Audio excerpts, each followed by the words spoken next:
We start by introducing the two types of seals that you'll be seeing here today during training. So the seal on the small rock in the pool right now is one of the two harbor seals that live here. They are the smaller of the two species. They also have a short sort of round nose and a lot of spots, especially along their bellies. The other species of seal you'll notice on the bigger rocks, those are the two gray seals. And the gray seals are the larger of the two species that live here. They have a generally more solid body color rather than spotted, and they have a very long and flat nose, which you can really spot when they pop their heads out of the water. Now, training is an essential part of caring for these seals because it has multiple benefits, both for the zookeepers and for the seals. One of the great benefits for the seals is that training provides them with some mental and physical stimulation or exercise. So just like you and I might go for a bike ride or solve a puzzle, these training sessions are a great way for the seals to use their brains and bodies in different ways every single day. Another great benefit of training is that it gives the seals and the zookeepers a chance to get to know each other really well. And this is important for a couple reasons. For one thing, we want the seals to be really comfortable working with all of the zookeepers on their team. So this is a chance for them to get up close to the zookeepers.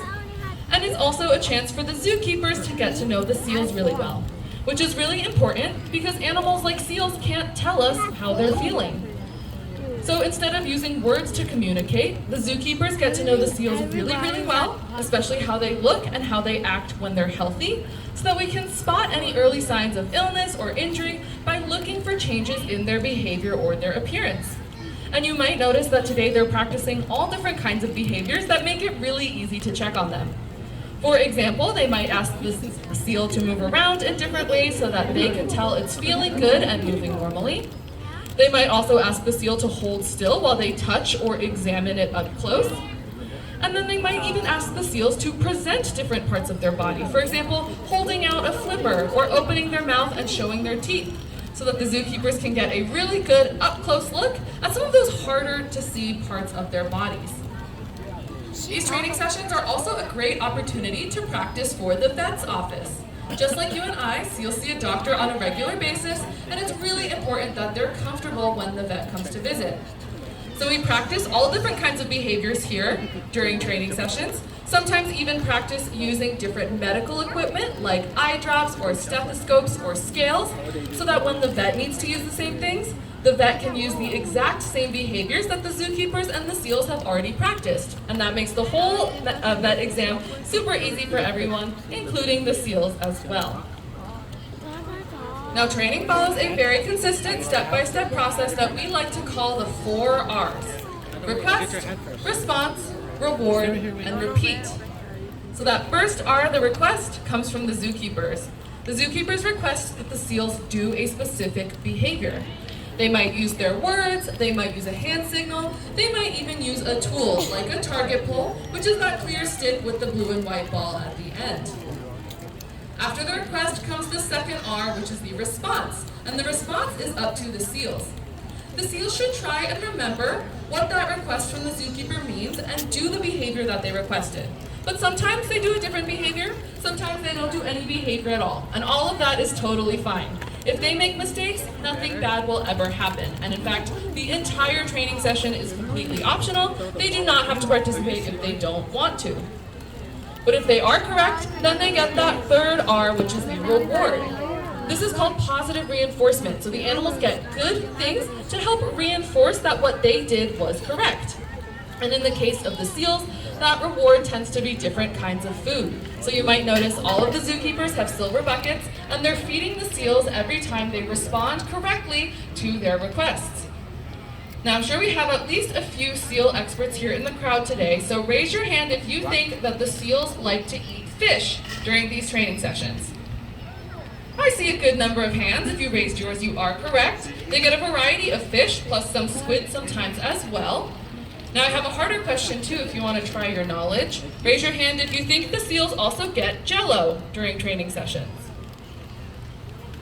I see a few hands. If you raised yours, you are correct again. They get sugar-free Jell-O as part of their vet-approved healthy diet because it has a lot of water in it.